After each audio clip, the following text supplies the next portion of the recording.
Good morning. I had to pull off the road because I have to share something that hit me while I was driving. Jeremiah 29:11 says, "For I know the thoughts that I think toward you, saith the Lord, thoughts of peace and not of evil, to give you a hope and an expected end." I think about that expected end.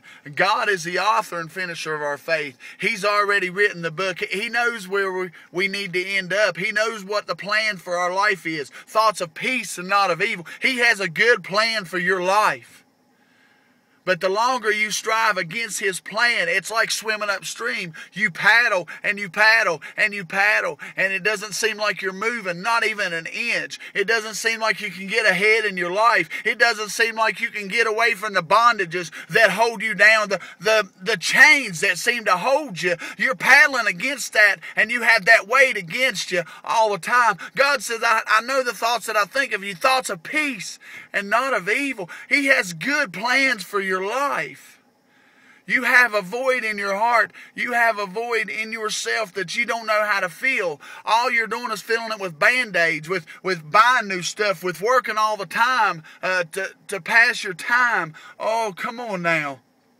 New relationships. There's all kinds of things. You're trying to Band-Aid that unsatisfaction in your life. When the truth is, God is what's going to satisfy your life. We were created to serve Him. God created us, and He created us with thoughts of peace in mind and not of evil. Good things. And you don't realize the blessings of God unless you come to Him, unless you try Him and see that the Lord is truly good.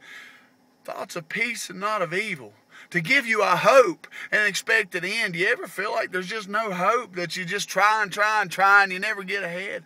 Hope. There's hope in Jesus.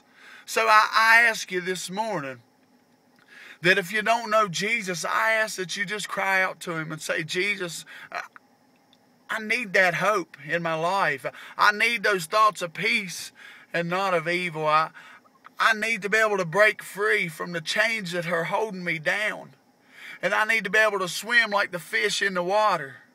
I don't need to be like a fish on the bank that's flopping around because he's out of water and he's out of his element. I need to be doing what you created me to do.